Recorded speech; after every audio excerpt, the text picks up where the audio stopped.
40 సంవత్సరాల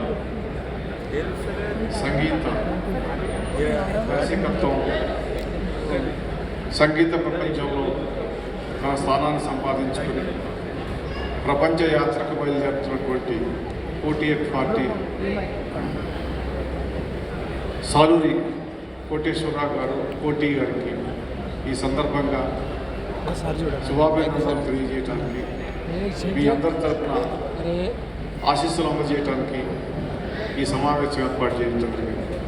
మిత్రులారా, ఇక్కడ ఎంతోమంది కళామ తల్లి ముద్దు బిడ్డలు, ప్రత్యేకించి సినీ రంగానికి చెందినటువంటి నటులు, గాయకులు, రచయితలు, సంగీత దర్శకులు, అనేక మంది కళాకారులు, అదేవిధంగా అభిమానులు దేశం నలుమూలలా కాకుండా ప్రపంచవ్యాప్తంగా ఉన్నటువంటి తెలుగు వారందరూ కూడా రావడం జరిగింది.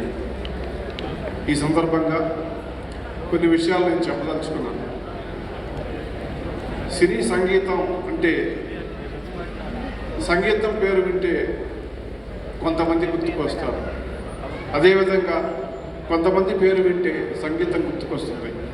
ఆ ఒక్కొక్కకి చెందినటువంటి వాళ్ళు మన తెలుగు సినీ సంగీత ప్రపంచంలో సాలూరి రాజేశ్వరరావు గారు, పెండ్యాల నాగేశ్వరరావు గారు, ఘంటసాల వెంకటేశ్వరరావు గారు త్రిమూర్తులుగా పేరుగాంచారు. ప్రత్యేకించి సాలూరి రాజేశ్వరరావు గారు, ఘంటసాల వెంకటేశ్వరరావు గారికి విజయనగరంతో ఎంతో సన్నిహిత సంబంధం ఉంది. సాలూరి రాజేశ్వరరావు గారు సంగీత సామ్రాట్గా పేరు తెచ్చుకున్నారు. అదేవిధంగా ఆయన తండ్రి సన్యాసిరాజు గారు గీత రచయితగా సంగీత ప్రపంచానికి సంబంధించిన వ్యక్తిగా ఉన్నారు. సాలూరి వారి వంశమంతా సంగీత ప్రపంచానికి ఎంతో సన్నిహితంగా ఉందనేటటువంటి విషయం మనందరికీ తెలుసు. 1939వ సంవత్సరం నుంచి 150 సినిమాలకు పైగా సంగీతానికి దర్శకత్వం వహించి సంగీతాన్ని అందించి రాష్ట్ర ప్రభుత్వం నుంచి రఘుపతి వెంకయ్య అవార్డు పొందినటువంటి సాలూరి రాజేశ్వరరావు గారి పుత్రుడు, నాగావళి నది ఆశీస్సులతో వారి వారసుడిగా, వారి 4వ సంతానంగా ఈరోజు కోటి గారు మన ముందున్నారు. ఈ తరానికి చెందినటువంటి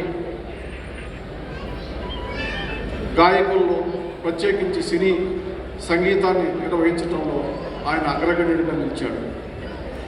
ఆయన వారి తండ్రి రాజేశ్వరరావు గారి దగ్గర, అదేవిధంగా చక్రవర్తి గారి దగ్గర మరి శిక్షణ పొంది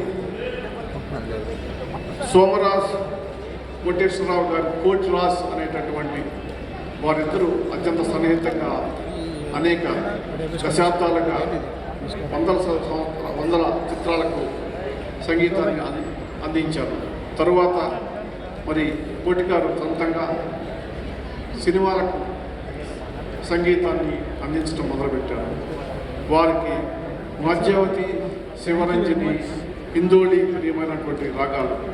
కోటి గారి ప్రత్యేకత ఏంటంటే శాస్త్రీయ సంగీతంతో పాటు ఈనాటి యువతరాన్ని ఉత్తేజపరిచేటటువంటి ఆధునికమైనటువంటి సంగీతానికి కూడా ఆయన ఎంతో ప్రాణం పోసి మరి వినోదాన్ని, ఆనందాన్ని ఈ తరానికి అందజేస్తున్నటువంటి వ్యక్తి. తొలితర సంగీతంలో మరి కొసరాజు గారు, అదేవిధంగా సాలూరి వారు, ఘంటసాలి వారు ఏ రకంగా గుర్తుకొస్తారో నేటి తరానికి మరి కోటి గారు ఆ రకంగా గుర్తొస్తారు. ఈ సందర్భంగా ఒక విషయం చెప్పదలుచుకుంటున్నా. సంగీతానికి, సాహిత్యానికి ఒక అవినాభావ సంబంధం ఉంది. అవి రెండు జంట పిల్లలు లాంటి వాళ్ళు. మన మానసిక ఎదుగుదలకి, మన యొక్క కష్టాన్ని, దుఃఖాన్ని మరిపింపు చేసేటటువంటి గొప్ప గుణం ఉన్నటువంటి సంగీతాన్ని అందజేస్తున్నటువంటి సంగీత కళాకారులందరినీ కూడా ఈ సందర్భంగా అభినందించాల్సింది.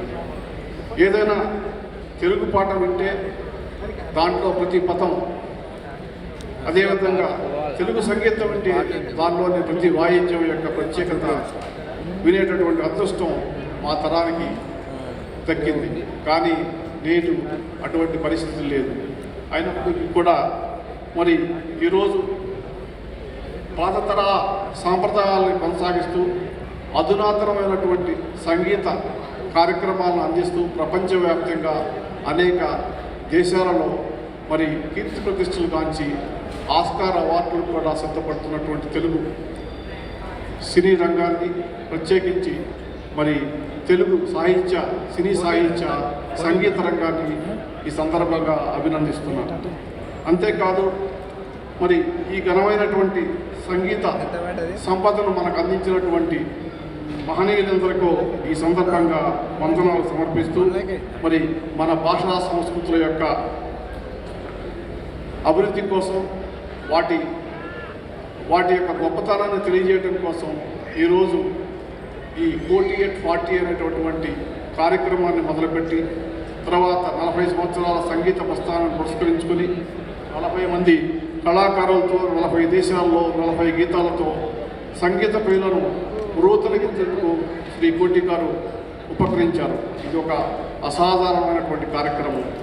ఈ మధ్యకాలంలో 25 సంవత్సరాలు సంగీత జీవితాన్ని పూర్తి చేసుకుని శ్రీమతి శ్రీలేఖ గారు కూడా ఒక కార్యక్రమాన్ని మొదలుపెట్టారు.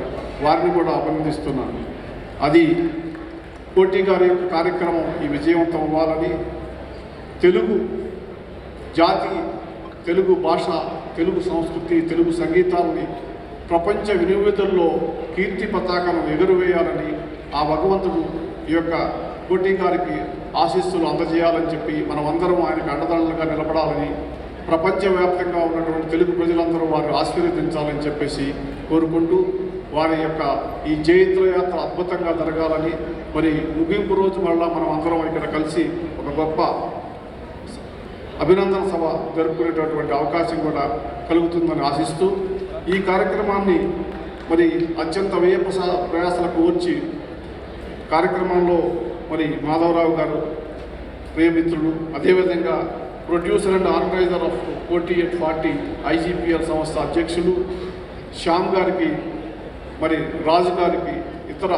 వ్యక్తులందరికీ కూడా ఈ కార్యక్రమంలో ఉన్నటువంటి ప్రతి ఒక్కరికి కూడా హృదయపూర్వక కృతజ్ఞతలు తెలియజేసుకుంటూ మీరంతా ఈరోజు మన సంగీతాన్ని, మన సంస్కృతిని ప్రోత్సహిస్తున్నటువంటి మీ అందరికీ కూడా కృతజ్ఞతలు తెలియజేసుకుంటూ నన్ను ఆహ్వానించి ఇదొక మాయా ప్రపంచం, మరో ప్రపంచము, అద్భుత ప్రపంచాన్ని ఇంతవరకు చూపించారు నాకు. ఎందుకంటే అనేక సంవత్సరాలు 22-23 సంవత్సరాల జడ్జిగా, అనేక సంవత్సరాలు న్యాయవాదిగా ఉన్నప్పటికీ కూడా నేను తక్కువ సంఖ్యలో ఈ సినిమా కార్యక్రమాలకు పాల్గొన్నాను. దానికి వేరే కారణం లేదు. ఎందుకంటే ఒక చిన్న ఉదాహరణ చెప్తా. మొట్టమొదటిసారి జడ్జి అయినప్పుడు మోహన్ బాబు గారు తన సినిమా షూటింగ్ రోజు నన్ను పిలిచి క్లాప్ కొట్టుకోమంటారు, అది చేశారు. అది సినిమా పత్రికల్లోనూ అదేవిధంగా టీవీ మీడియాలో వచ్చింది. అనేక మంది ఇతర మిత్రులు ఫోన్ చేసి నువ్వు సినిమా ప్రోగ్రాంకి వెళ్ళావేంటి అని చెప్పేసి ఒక పెద్ద నేరం చేసినటువంటి ఇదిగా ఉన్నారు. అయితే సినీ కళాకారులన్న, సినీ రంగం అన్న నాకు అత్యంత గౌరవం. వాళ్ళు మన సంస్కృతిని, మన చరిత్రని, మన భాషని బతికిస్తున్నారు. ఇంకా కొంచెం మంచి సంపదతో కూడినటువంటి, విలువలతో కూడినటువంటి సాహిత్యాన్ని ఈ తెలుగు కళాకారులు, తెలుగు గాయకులు, తెలుగు రచయితలు అందజేయాలని చెప్పేసి రాబోయే తరాలకు తెలుగుని, స్పష్టమైనటువంటి తెలుగుని అందించాలని చెప్పి తెలుగు భాషని ప్రోత్సహించాలనేటటువంటి కార్యక్రమాలను చేపట్టాలని చెప్పి తెలుగు కళాకారులందరికీ కూడా అభినందనలు తెలియజేస్తూ వారికి కృతజ్ఞతలు తెలియజేసుకుంటూ ఈ అవకాశం ఇచ్చిన మీ అందరికీ కూడా మరొకసారి కృతజ్ఞతలు తెలియజేసుకుంటూ సెలవు తీసుకుంటాం. నమస్కారం.